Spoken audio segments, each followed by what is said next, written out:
पिछले विषय में कुछ पूछना है?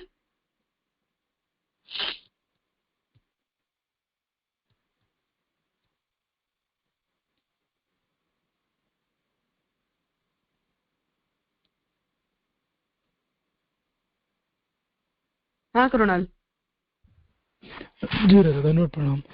ये लास्ट थर्सडे के जो हमने पढ़ा था ना उसमें, और वैसे लास्ट फ्राइडे को भी जो देखा उसमें थोड़ा प्रश्न, सॉर्ट ऑफ कंफ्यूजन है माइल्ड।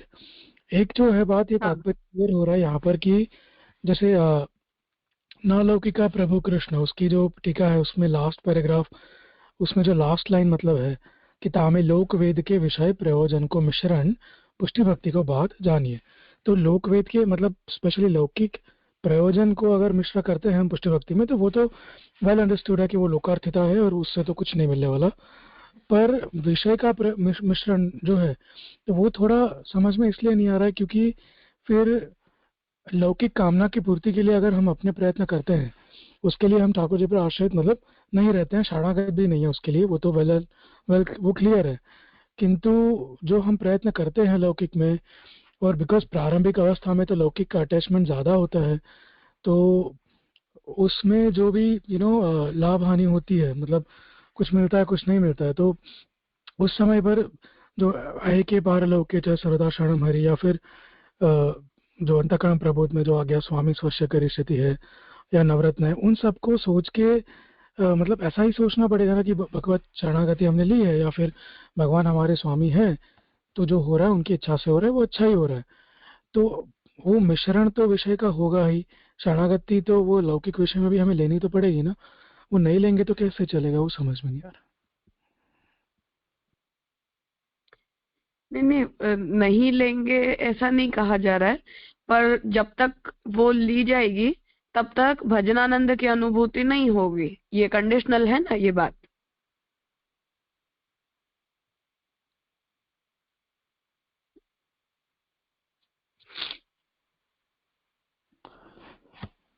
जी मतलब मतलब क्लेश। जैसे संसारी अस्तु भजते, संसारी लोकार्थी में महाप्रभु जी ने यही कहा ना। तो लोकार्थिता का के दोनों अर्थ पुरुषोत्तम जी ने बताए हैं। एक तो भगवान से लौकिक फलों की कामना रखने वाला, और दूसरा ये कि जो लौकिक कामनाएं रखता है परंतु उन्हें अलग रखता है और उसे पूरा करने के लिए अपने लौकिक उपाय करता है। तो ऐसा भी व्यक्ति, निषिद्ध कक्षा नहीं है ये, पर भजनानंद की अनुभूति और सेवा में आनंद की अनुभूति तो नहीं होगी। तो अल्टीमेटली हम इस मार्ग में जिस फल की आकांक्षा से आए थे, अर्थात जो भजनानंद का अनुभव करने आए थे, वो तो परिणाम हमें मिल नहीं रहा, तो उतनी कमी रह गई ना। जी राजा, मतलब वो संसारी अस्तु भजते वाला जो है वो मोर अप्रोप्रिएट फिर होगा ना, क्योंकि हाँ दुख हाँ, दुख। वही बिल्कुल। पर फिर भी मतलब जो अवस्था है वो है, तो उसमें शरणागति मतलब ऐसे, मतलब अगर जैसे अब लौकिक कामना के लिए हम कुछ कर रहे हैं, मतलब इंटरव्यूज दे रहे हैं, जॉब चली जा रही है फिर भी, या जॉब अच्छी है, हम बहुत मेहनत कर रहे हैं, फिर भी हमें डांट मिल रही है फॉर एग्जांपल। तो ऐसी मतलब फॉर एग्जांपल ऐसे केसेस में अ, इनका रेजोल्यूशन मतलब क्लोजर तो हम ऐसा ही करेंगे कि चलो भगवत इच्छा ऐसी है, मतलब अगर जॉब चली भी जाती है तो भी भगवत इच्छा कुछ अच्छी होगी इससे, मतलब यू नो प्राइमरी तो हमारा सेवा है, कर्तव्य, और सेकेंडरी लौकिक है। तो वो गियर्स तो शिफ्ट करने ही पड़ेंगे, राइट? कि स्टार्टिंग की अवस्था में स्पेशली। हाँ हाँ, निषिद्ध नहीं है, मैंने इसीलिए कहा प्रोहिबिटेड नहीं है ये कंडीशन। पर अप्रिशिएट भी नहीं कर सकते ना एज अ भक्त, ये अच्छी बात भी नहीं है ऐसे। जी राजा, अच्छा। हम्म।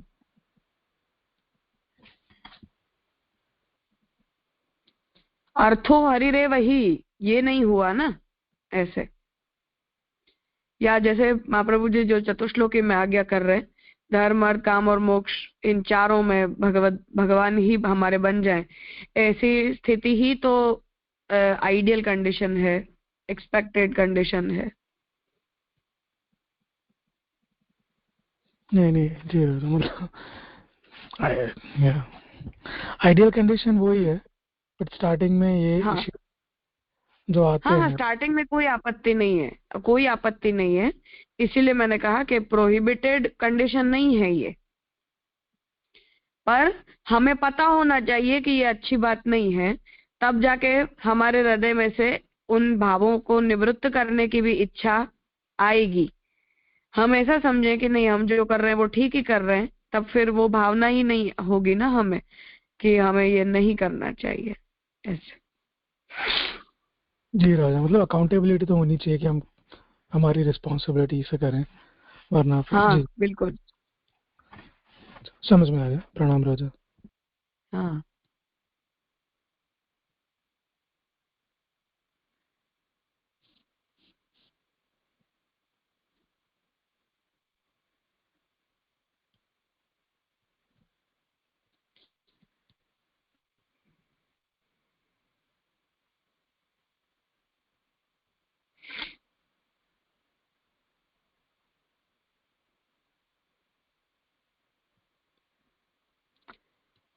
भाविन, पढ़ोगे आगे?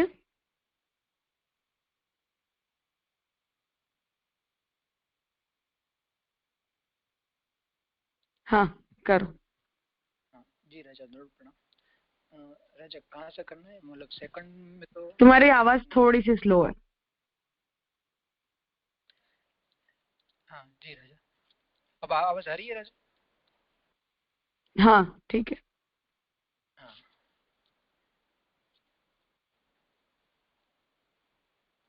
जी राजा, ये थर्ड पैराग्राफ से करूँ ना, यहाँ समाधान यहाँ जान। नहीं नहीं, मनुते नैव लौकिकम में ताते ही निबंध में श्री महाप्रभु ने मूर्ति में भगवान की त्रिविध स्थिति को निरूपण कियो है, वहां से करना है। जी राजा, उसके नेक्स्ट टू नेक्स्ट पेज। हाँ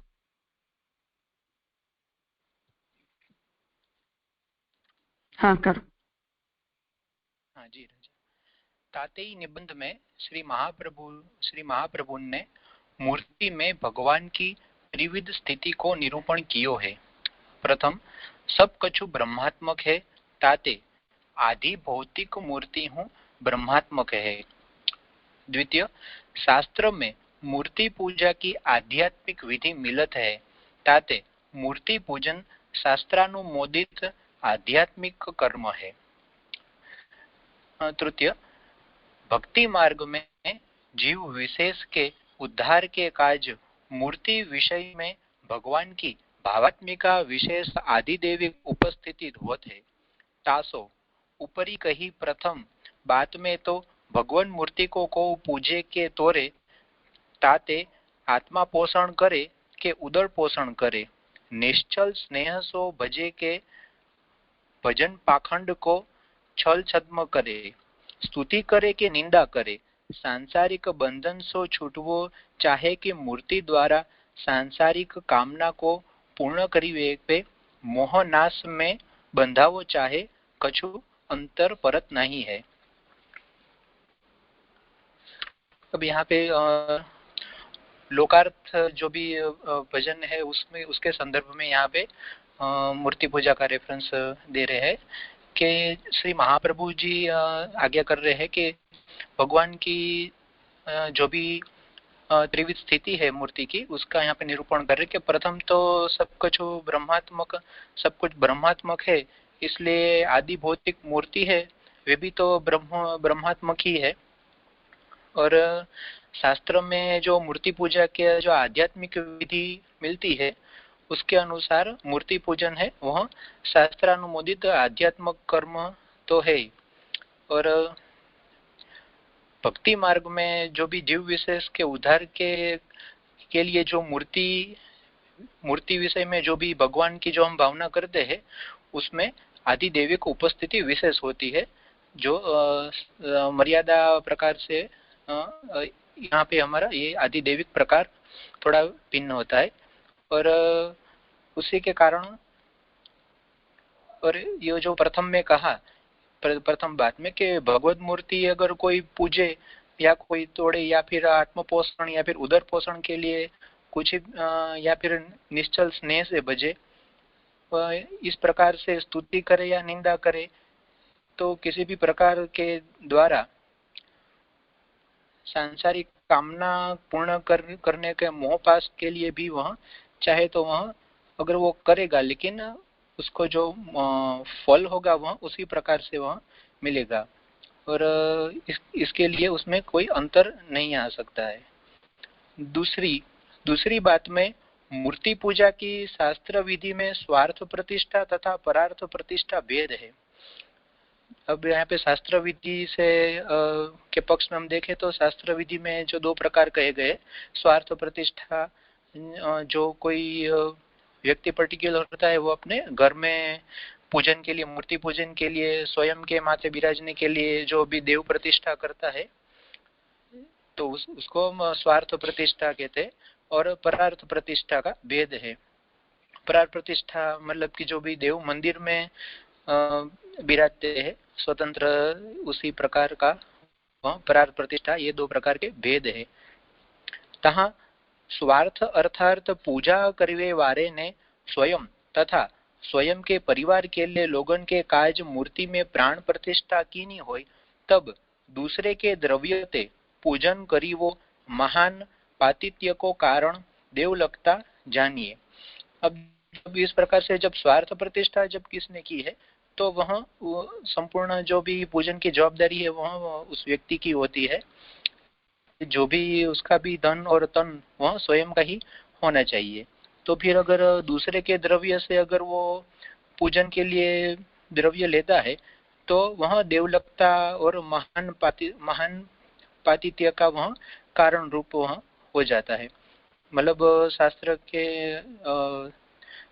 के अगर संदर्भ में देखें तो भी वहाँ बहुत हीन कक्षा की बात है, वो देवलकता का वह दोषी होता है।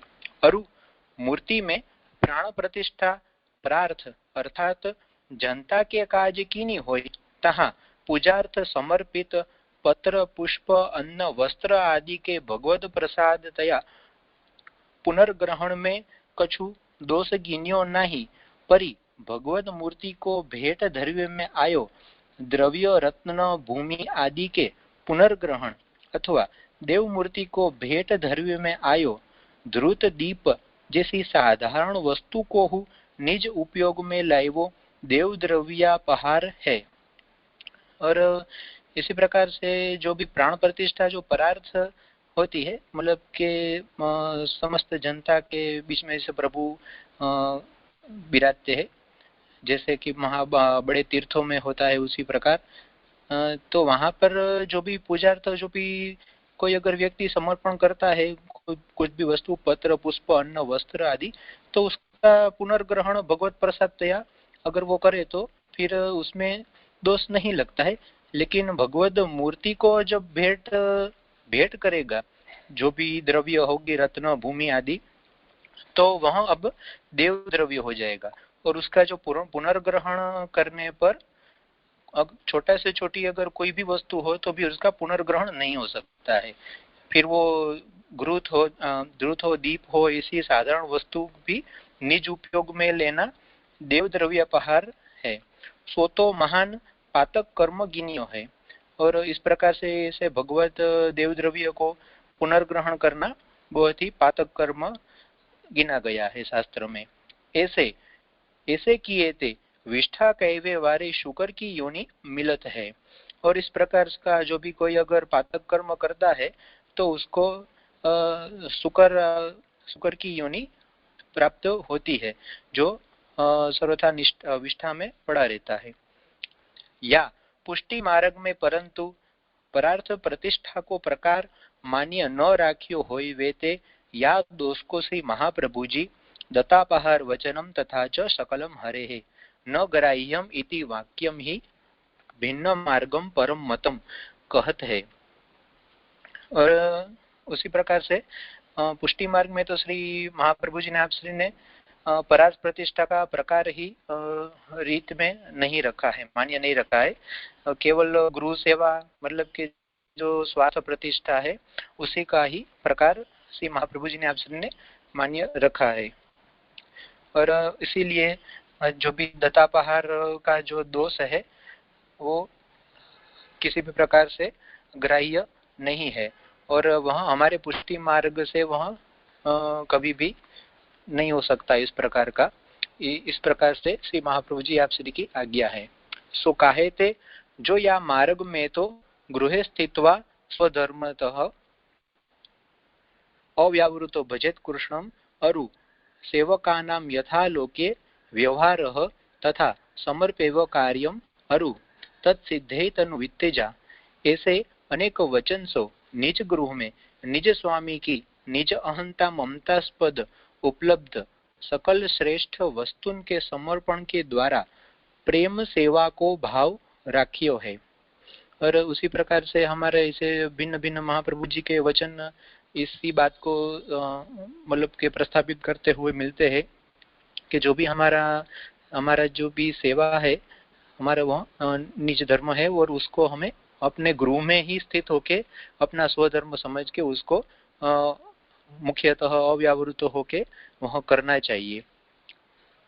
और इसी प्रकार से हमें सभी जो भी हमारे सर्व कार्य है और आत्मा सहित सब कुछ हमें सब कुछ प्रभु को समर्पण करके ही और हमारे ही तन और तनुजा और वित्तजा के द्वारा ही अपना सभी कार्य है वह समर्पण करके उसी प्रकार से जो भी भगवत प्रसाद युक्त हमें जो प्राप्त होता है उसी प्रकार से हमारे जीवन निर्वाह करना चाहिए। और उसी प्रकार से हमारी जो भी निज अहंता और हमारी जो निज ममता है वो जो भी उपलब्ध है वही सब श्रेष्ठ वस्तु के द्वारा हमें समर्पण का प्रकार रख के प्रेम पूर्वक भगवान की सेवा में अपना भाव रखना चाहिए। तासो देव द्रव्योपहार को दोष लागत नहीं है। और इसी प्रकार से हमें देव द्रव्योपहार का भी दोष हमें लगता ही नहीं है क्योंकि यहाँ पूरी व्यवस्था में उसका कोई स्थान ही नहीं रहता है। जैसे संसार में को धर्मशाला आदि के निर्माण के हेतु अथवा जीर्णोद्धार के हेतु अन्य काहू ते द्रव्य याचना करत होय ताको को भिक्षुक अथवा दरिद्र मानत नहीं। परी जैसे को स्वयं अपने रहवे के घर के निर्माण हेतु अथवा जीर्णोद्धार के हेतु अन्य काहू ते द्रव्य याचना करत है ताको जनता दरिद्र भिक्षुक मानत है। सो काहे ते जो स्वार्थ निर्मित गृह के कार्य स्वद्रव्य खर्चवे में जो समर्थ नहीं ताही सो पर द्रव्य मागत है। और यहाँ पर एग्जाम्पल दे रहे हैं कि अगर कोई ऐसे कोई मतलब जाहिर वस्तु होती है ऐसे जो भी धर्मशाला आदि उसके अगर निर्माण और जीर्णोद्धार के हेतु अगर कोई द्रव्य याचना करता है समाज में तो उसको कोई भिक्षुक अथवा दरिद्र नहीं मानता है। उसको तो मतलब ऐसे समाज सेवा की दृष्टि से ही देखा जाता है। लेकिन अगर कोई खुद के घर के लिए निर्माण के लिए जीर्णोद्धार के लिए अगर द्रव्य की याचना करता है तो फिर उसको तो दरिद्र और भिक्षुक ही माना जाएगा क्योंकि वह स्वयं खुद के उपभोग के लिए गृह का निर्माण कर रहा है। अगर और उसके कारण अगर वो द्रव्य की याचना रखेगा मतलब के लोग ऐसे समझेंगे कि वह समर्थ नहीं है और इसलिए लोग उसे दरिद्र समझेंगे। तहा स्वाभिमानी तो ऋण मांगत है, स्वाभिमानी तो ऋण मांगत है परी दीन दरिद्र को तो भिक्षा मांगवे में हूँ संकोच होत नहीं है। और उसी प्रकार जो स्वाभिमानी है वह तो ऋण के द्वारा ऐसी अगर कार्य कर लेगा क्योंकि वह स्वाभिमानी है तो वह जो भी ऋण लेगा वह अपने समय पे वह परत भी कर देगा। लेकिन जो दीन दरिद्र होते हैं उसको मांगने में कोई संकोच नहीं होती है क्योंकि उसके अंदर वह भिक्षावृत्ति होती है। मतलब कि ऐसा स्वाभिमान का वहाँ पे कोई स्वाभिमान का वहाँ पे कोई प्रकार उसमें नहीं होता है। जैसे ही स्वार्थ प्रतिष्ठापित देवता की सेवा पूजा के काज को पर द्रव्य की याचना करत है ताको भक्ति मार्गीय दारिद्र समझनो। जो हमने ऐसा जो एग्जाम्पल देखा लौकिक में उसी प्रकार से स्वार्थ प्रतिष्ठापित देवता है उसकी जो भी संपूर्ण जवाबदारी होती है सेवा पूजा की वह तो जिस गृह में जिसके अपने माथे पे देवता को पधराया है उसी की वह संपूर्ण जवाबदारी होती है। जैसे कि अगर खुद का जो परिवार होता है अपने जो संतान आदि होते हैं उसकी जैसे जवाबदारी उसी संसारी की ही स्वयं की ही होती है उसी प्रकार से जो जिसने अपने माथे पे देवता को प्रतिष्ठापित किया है अपने गृह में उसकी भी जो भी संपूर्ण जवाबदारी उसी की होती है, तब अगर वह दूसरे के पास से परद्रव्य की वो याचना करता है तो वह इसी प्रकार से भक्ति मार्गीय दरिद्रता ऐसे हमें समझनी चाहिए। ऐसे दीन दरिद्र होय वेते बहुधा आचार्य वंशज हूँ, अपने माथे विराजते सेव्य स्वरूप की नित्य सेवा मनोरथ के काज जनता ते समाधानी राखी के द्रव्य याचना करत है। मतलब कि अभी आधुनिक काल में यहाँ अगर हम प्रकार देख रहे हैं कि जो भी आचार्य वंशज है वह अपने माथे विराजते सेव्य स्वरूप जो स्वार्थ प्रतिष्ठापित है उसकी ही नित्य सेवा और मनोरथ के कार्य के लिए जनता के पास से ऐसा समाधानी रख के द्रव्य की याचना करते हैं। याको भक्ति मार्गे दरिद्र करी समझनो आछो है। और जैसे हमने एग्जाम्पल में देखा उसी प्रकार से ये भी जो क्रिया हो रही है आचार्य वंशजों के द्वारा, जो हवेली का यह प्रकार है, तो उसको भी हमें इसी प्रकार से भक्ति मार्गीय दरिद्रता ही समझनी चाहिए। याको भक्ति मार्गीय दारिद्र करी समझनो आचो, जो को पुनि भक्ति मार्गीय दरिद्र के कारण अरु देवलक्ता के दुर्व्यसन के कारण आचार्य वंशज के माथे विराजते सेव्य स्वरूप की स्वार्थ परार्थ अर्थार्थ उभयार्थ प्रतिष्ठापित ताकि हूँ निर्लज्ज घोषणा करते हैं, सो कहा अपनी भार्या को हूँ स्वार्थ परार्थ अर्थात उभयार्थ मानत है, तहा यह जाननो जो नीति आत्मगौरव तथा लज्जा के त्याग किए पे कहा नहीं संभवे। अब यहाँ पे पूज्य श्री राम बाबा कटाक्ष कर रहे हैं कि जो भी अगर आचार्य वंशज है वह ऐसा तर्क दे रहे हैं आज के समय में कि जो सेव्य स्वरूप उसके माथे विराज रहे हैं वह स्वार्थ परार्थ उभय प्रतिष्ठित है, उस प्रकार का वह तर्क दे रहे हैं। तो फिर उसी प्रकार से उसको ऐसा भी समझना चाहिए कि अपनी जो भार्या आदि जो भी अपने परिवार है उसको भी क्या वह उसी प्रकार से स्वार्थ परार्थ अर्थात उभयार्थ मानते हैं। मतलब कि अपनी जो भार्या आदि है उसमें तो हमारा जो भी अपना पति होता है उसकी तो स्वार्थ मतलब कि इसे ही सबकी इसी प्रकार से ही सब मानते हैं। तो फिर यहाँ पर भी क्या वह स्वार्थ परार्थ अर्थात उभयार्थ मानते हैं, उस प्रकार से वह अपने आप को स्वयं को अगर वह प्रश्न करना चाहिए, क्योंकि जो भी अगर किसी के में अगर नीति आत्मगौरव लज्जा का अगर त्याग करेगा तभी वह यह बात स्वीकार कर सकेगा कि भार्या आदि है वह भी स्वार्थ परार्थ उभयार्थ है। सिद्धांत में तो पुष्टि स्वरूप के परार्थ प्रतिष्ठा की रीति ग्रंथ में तो कहूँ उपदिष्ट भई नहीं है। हमें किसी भी हमारे ग्रंथ में पुष्टि मार्ग अंतर्गत परार्थ प्रतिष्ठा की कोई रीति हमें प्राप्त नहीं होती है। वार्ता में हूँ किशोरीबाई की वार्ता में यही को निरूपण भयो है।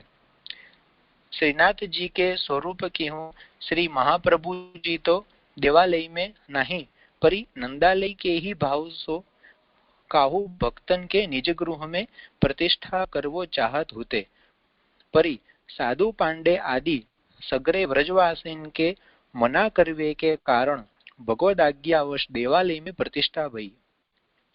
श्री महाप्रभु जी श्री स्वयं श्रीनाथ जी की भी ही प्रतिष्ठा ऐसे ही देवालय में नहीं किंतु नंदालय की भावना से किसी भक्त के निज गृह में ही प्रतिष्ठा करने की इच्छा रखते थे। किंतु वहाँ पे जो व्रजवासी है उनकी ऐसी इच्छा थी और स्वयं भगवद आज्ञा भी थी कि देवालय में प्रतिष्ठा हो, और उसी के भगवद आज्ञा का मान रखते हुए श्री महाप्रभु जी ने उसकी देवालय में स्थापना की है। मतलब कि वहाँ ऐसे हमें अपवाद का एक प्रकार समझना चाहिए, सिद्धांत नहीं समझना चाहिए। और ब्रह्म संबंध रहित बंगालीकन को सेवाधिकार प्रदान करनो पर्यो, ताकोहु को मूढ़ जन पुष्टि मार्ग सिद्धांत मानत है। और उसी के कारण ब्रह्म संबंध रहित जो भी बंगाली जो ब्राह्मण थे उसको सेवाधिकार का प्रदान कार्य सब उसको सौंपना पड़ा। ताको को मूढ़ जन पुष्टि मार्ग सिद्धांत मानत है। और अगर कोई मूढ़ होगा वही इसको पुष्टि मार्गी सिद्धांत मान सकता है। तब तो रजस्वला को सेवा की अनुमति देनी ताको हूँ पुष्टि सिद्धांत मानવો चाहिए। मतलब जैसे गोसाई जी ने जैसे इसी आज्ञा की थी कि भी जो स्त्री को रजस्वला की आज्ञा की थी कि रजस्वला में भी वह सेवा कर सकती है, तो वह अपवाद है, सबको ऐसा सिद्धांत नहीं बन सकता है सबके लिए। तो इसी प्रकार से जो भी अपवाद होगा तो उसका मतलब कि वह कोई स्पेशल केस का ही वह आज्ञा है, उसको सभी प्रकार से सिद्धांत नहीं समझ लेना चाहिए। सिद्धांत तो हमें जो भी हमारे ग्रंथ है उसके अभ्यास पूर्वक ही जो भी निष्कर्ष निकलता है एक वाक्यता के रूप में, उसी को हमें सिद्धांत रूप में स्वीकार करना चाहिए। वार्ता में ऐसा जो भी कोई जो स्पेशल केस है उसको हमें सिद्धांत नहीं स्वीकार लेना चाहिए। श्रीनाथ जी के अनुकरण करके जो पुष्टि मार्गी अपने सेव्य प्रभु की परद्रव्यते परार्थ सेवा करते है, तिनको ब्रह्म संबंध रहित बंगालीगण को अपने सेव्य प्रभु की सेवा सौंपी पृथ्वी प्रदक्षिणा करीवे को गृह त्याग हूँ काहे ते प्राप्त न होएगो। और यहाँ पे इसी प्रकार से श्री श्याम बाबा फिर से वहाँ कटाक्ष के रूप में कह रहे हैं कि जिस प्रकार से श्रीनाथ जी का अगर ये अनुकरण सब प्रकार से करना है तो उसी प्रकार से जो भी अपनी हवेलियां है उसमें भी ऐसे ब्रह्म संबंध रहित जैसे बंगालियों को सौंप दिया था सेव्य प्रभु को, ऐसे ही उसको अपने सेव्य प्रभु को ऐसे ब्रह्म संबंध रहित किसी भी पंडित पुजारी को सौंप कर स्वयं को ही पृथ्वी प्रदक्षिणा करने के लिए गृह त्याग को कर देना चाहिए, वह सिद्धांत में स्वीकार लेना चाहिए। श्रीनाथ जी की सेवा के अधिकारी बने थे यह लोक परलोक को बिगाड़ होते हैं, ताकि वास्तविकता हूँ स्वयं श्री गोवर्धन द्रोण प्रभु ने ऐसे बरनी है कि जाको बिगाड़ होनो होएगो सो आपू ही अधिकारी इकलाई ओडिवे को झुकी जावेगो। अब यहाँ पर जो वार्ता प्रसंग में जो प्रकार आता है कि जो कृष्णदास जी के बाद जो भी मंदिर का जो कार्यभार था वह संभालने के लिए श्री स्वयं प्रभु ने ही ऐसी आज्ञा की थी कि इस प्रकार में जिसका बगार होना है लिखा है वही अधिकारी के लिए स्वयं ही सामने आ जाएगा। सो श्रीनाथ जी की सेवा को प्रकार यदि पुष्टि सिद्धांत हो तो पुष्टि सिद्धांत में बिगाड़ होते हैं यह स्वीकारना पड़ेगा। और इसी बात से यहाँ वस्तु सिद्ध होती है कि जो भी मंदिर का जो भी प्रकार है उसका जो भी मैनेजमेंट है वह पुष्टि सिद्धांत के अंतर्गत नहीं आ रहा है, क्योंकि नहीं तो श्री प्रभु स्वयं ही ऐसी बिगाड़ होने की आज्ञा नहीं करते। कहाँ यहाँ बस भाविन, हाँ इतना कर लेते हैं, श्लोक लंबा है थोड़ा इसलिए। तो यहाँ कल तक ये बात आई थी कि श्री महाप्रभु जी यहाँ न लौकिक प्रभु कृष्णो मनुते नैव लौकिकम, वहाँ ये आज्ञा कर रहे हैं कि हमें भगवान को लौकिक जानकर उनसे लौकिक पारलौकिक आकांक्षाएं नहीं रखनी चाहिए।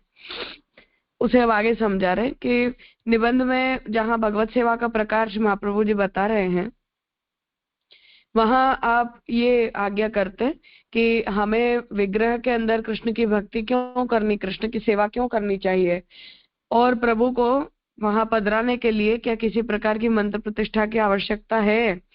तो वहां श्री महाप्रभु जी आज्ञा करते हैं कि भगवान की स्थिति उस स्थान में 3 प्रकार से होती है। एक तो सब कुछ ब्रह्मात्मक है, ये पूरा ब्रह्मांड, इसलिए वो मूर्ति भी ब्रह्मात्मक है। दूसरा कि मूर्ति में भगवान की उपासना करने की शास्त्रीय विधि है, इसलिए मूर्ति पूजन शास्त्रानुमोदित कर्म है। और तीसरी बात ये कि भक्ति मार्गीय मर्यादा में तो भगवान जो है वो हमारी भावना से उस मूर्ति के अंदर हमारी सेवा अंगीकार करने के लिए विराजते हैं। इसलिए ऊपर जो सबसे पहली बात बताई कि भगवान मूर्ति में कोई भगवान मूर्ति की पूजा करता है, जो लोग मूर्ति में ईश्वर का स्वीकार नहीं करते वो लोग उन मूर्तियों को तोड़ देते हैं।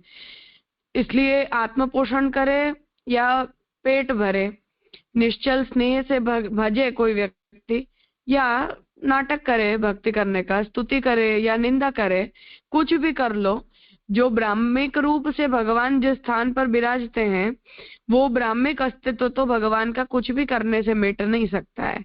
चाहे किसी व्यक्ति को उस स्वरूप के अंदर भाव आए या न आए, या भक्ति हो चाहे न हो, परंतु भगवान तो जो है वो ब्रह्मात्मक स्वरूप से तो उसमें निरंतर विराजते ही विराजते हैं। दूसरी बात जो शास्त्रीय विधि से पूजन करने की है, उसमें शास्त्र की दोनों परंपराएं हैं, स्वार्थ प्रतिष्ठा की और परार्थ प्रतिष्ठा की। तो स्वार्थ प्रतिष्ठा में देवता की अर्चना करने की पूरी जिम्मेदारी व्यक्ति और व्यक्ति के परिवार की होती है, और परार्थ प्रतिष्ठा के अंदर जनता की होती है। अगर स्वार्थ प्रतिष्ठा में किसी अन्य से द्रव्य लिया जाए तो वो दोष रूप माना जाता है। परार्थ प्रतिष्ठा में जो भेंट किया जाता है वो दोष रूप माना जाता है। जो पूजार्थ होता है वो दोष रूप नहीं माना जाता है। इसलिए उसे यहाँ समझा रहे हैं कि श्री महाप्रभु जी ने हमारे संप्रदाय के लिए परार्थ प्रतिष्ठा स्वीकार नहीं की है। हमारे संप्रदाय की जो परंपरा है वो केवल और केवल स्वार्थ प्रतिष्ठा की ही है। इसलिए श्री महाप्रभु जी ने गृहे स्थित्वा स्वधर्मतः अव्यावृत्तो भजेत कृष्णम और सेवकानाम यथालोके व्यवहार प्रसिद्ध्यति और तनुवित्तजा, इन सब में जो आज्ञा दी है वो केवल और केवल स्वार्थ प्रतिष्ठा रूप भगवत सेवा की ही आज्ञा दी है। इसलिए हमारे वहां समर्पण का सिद्धांत है, दान का नहीं है। जो बात सिद्धांत रहस्य में श्री महाप्रभु जी ने दत्तापहार वचनम से ये कहा कि ये हमारे मार्ग की बात नहीं है, ये भिन्न मार्ग परमतम। पर भिन्न मार्ग परमतम क्यों? क्योंकि हम हमारे मार्ग में प्रभु को कुछ भी भेंट दान करते ही नहीं है, या ऐसा करने की हमारी परंपरा नहीं है। परंतु यदि कोई व्यक्ति ऐसा करता है तो वो हमारे मार्ग में भी वो देव द्रव्य बनता ही बनता है। तो उसे यहाँ समझा रहे कि परंतु अब जो स्थिति आई है वो ये आई है कि अब हमें वो देव द्रव्य लेने में और देने में कोई संकोच नहीं रहा। परंतु आइडियली शास्त्र की जो मर्यादा से अगर देवता की अर्चना की जाए तो शास्त्रीय दृष्टि से भी ये दोष है। भक्ति मार्ग में उसका कोई स्कोप है ही नहीं ऐसे दान के व्यवहार का, परंतु हमने जो है वो गलत प्रकार से उसे हमारे मार्ग के अंदर समाविष्ट किया है। श्रीनाथ जी को लेकर जो बात यहाँ बताई जा रही है वो भी स्वार्थ और परार्थ प्रतिष्ठा के भेद को समझाने के लिए ही बताई जा रही है कि हम पूरणमल क्षत्रिय और सदु पांडे इन दोनों की वार्ता में देखें तो श्रीनाथ जी को भी महाप्रभु जी ने यही विनंती की थी कि आप आज्ञा करो तो मेरे किसी शिष्य के वहां आपको पधराऊं, पर श्रीनाथ जी ने मना किया करके श्री महाप्रभु जी ने ठाकुर जी की आज्ञानुसार वो कार्य किया और वो जो प्रतिष्ठा की वो देवालय की प्रतिष्ठा हुई, अर्थात परार्थ प्रतिष्ठा हुई। और परार्थ प्रतिष्ठा हुई उस वजह से महाप्रभु जी ने वहां हमारे जो संप्रदाय के नियम है उन्हें वहां इम्प्लीमेंट न करते हुए मर्यादा मार्गीय देव विग्रह के अर्चन की जो शास्त्रीय परंपरा है उस शास्त्रीय परंपरा के जितने भी सिद्धांत हैं उन्हीं को वहां एस्टैब्लिश किया। और उसी वजह से जो बंगाली थे जिन लोगों को ब्रह्म संबंध दीक्षा नहीं थी उन्हें श्रीनाथ जी की सेवा में प्रवेश दिया। इसलिए यहाँ ये आज्ञा कर रहे कि वो प्रकार जो है वो पुष्टि का प्रकार नहीं है, उसे पुष्टि का प्रकार समझना या उसे उस तरह से महाप्रभु जी के सिद्धांतों के साथ मिक्स करना या पुष्टि मार्ग के नाम पर उस सिस्टम को आइडियलाइज करना, ये हमारी गलती है। महाप्रभु जी जो है वो अपनी ओर से इस विषय में बहुत स्पष्ट हैं। तो वो यहाँ समझा रहे हैं कि यदि हम उसे पुष्टि प्रकार कहते हैं तो जब प्रभु ने ये कहा कि जिस व्यक्ति का बिगाड़ करना होगा वो व्यक्ति अधिकारी बनेगा, तो क्या सेवा करने से भक्ति करने से किसी का बिगाड़ होता है? तो तात्पर्य ये है कि भगवान की भी कुछ और इच्छा है उस लीला से, और दूसरी तरफ जो महाप्रभु जी हैं उन्होंने भी जो सिद्धांत प्रकट किए उस सिद्धांत मर्यादा के अंतर्गत इस प्रकार के व्यवहार नहीं आते हैं, नहीं आ सकते हैं। तो इतना यहाँ समझाया गया है वो लौकिकता के कॉन्टेक्स्ट में, अर्थात लौकिकता का प्रवेश हम पुष्टि मार्ग में नहीं होने दे सकते हैं। मर्यादा मार्गीय विधि से सकाम भाव से,